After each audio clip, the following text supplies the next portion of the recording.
Upper caste में ब्राह्मण, क्षत्रिय, बनिया, भूमिहार ये सब आते हैं, मगर ये सब कुल मिला के 18-19% होते हैं और 18-19% पे चुनाव नहीं जीता जा सकता।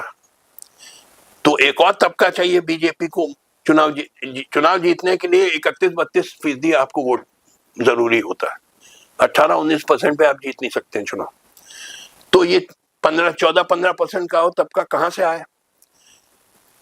बीजेपी ने ये सोचा कि ये जो जैसे यूपी में ओबीसी हैं करीब 40%, 40%, मगर ओबीसी एक जात नहीं है, बहुत सारी जातियां हैं उसमें। यादव है, कुर्मी है, दूध है, कुशवाहा है, मौर्य, बहुत सारी है। सबसे बड़ा ओबीसी कास्ट है यादव, जो करीब 9% है यूपी में। बिहार में शायद 15-16% है। तो बीजेपी ने ये प्रचार किया कि ये जो समाजवादी पार्टी है ये बेसिकली ये यादवों की पार्टी है। बाकी जो नॉन यादव ओबीसी हैं जो 31% है उनका कोई लाभ नहीं करती है। सिर्फ यादवों को अच्छी जब सत्ता में आती है तो अच्छी पोस्टिंग देती है, जैसे कलेक्टर, दरोगा वगैरह सब यादवों को दे देती है और इन पे कोई ध्यान नहीं देती है। ये प्रचार किया बीजेपी ने, तो उससे नतीजा हुआ, वो सफल भी हुआ प्रचार, क्योंकि एक तबका जो नॉन यादव ओबीसी का था वो बीजेपी की तरफ आ गया। देखिए यादव तो सॉलिडली समाजवादी पार्टी में है।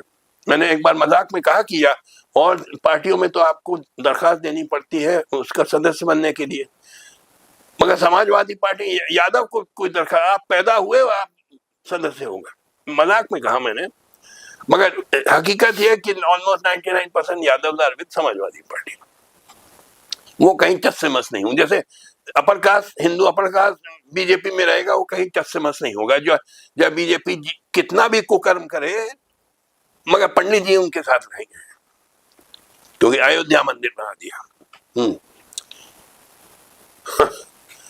तो ये स्ट्रेटेजी है बीजेपी की, किस तरीके से एक सेक्शन नॉन यादव ओबीसी को अपने तरफ लाने की, उनका वोट पाने की, इस तरीके से ये स्ट्रेटेजी चलाती है। और वो सांप्रदायिकता को और आग लगा के बढ़ा के, तो मोदी जी की पूरी पॉलिटिक्स इस पे आधारित है, हिंदुत्व और मुसलमान से नफरत पे।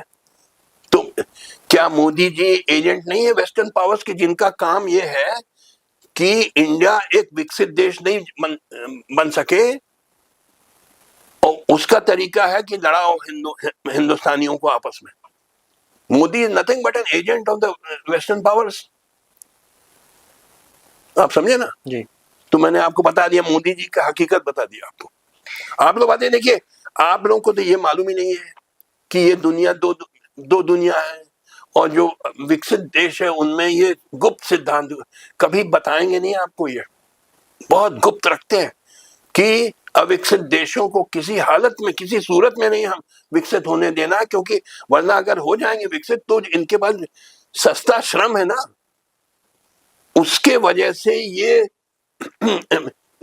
बहुत सस्ते में माल पैदा करेंगे और हम कंपटीशन फेस नहीं कर पाएंगे।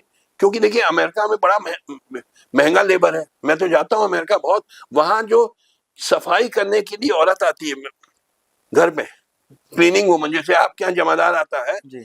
वो भी मोटर कार पे आते हैं, क्लीनिंग वूमन आती है मोटर कार पे, सब उसके पास भी मोटर कार है। यहाँ आप सोच सकते हैं कि कोई जमादार आपके घर में सफाई करने आएगा मोटर कार पे आएगा? यानी वहां की लेबर बहुत एक्सपेंसिव है, तो इस वजह से उनका जो माल भी है वो भी महंगा है जी। हम अगर विकसित हो जाएंगे तो वो कोलैप्स कर जाएगी उनकी सारी इंडस्ट्री, और करोड़ों लोग बेरोजगार हो जाएंगे, तो वो आसानी से नहीं होने देंगे।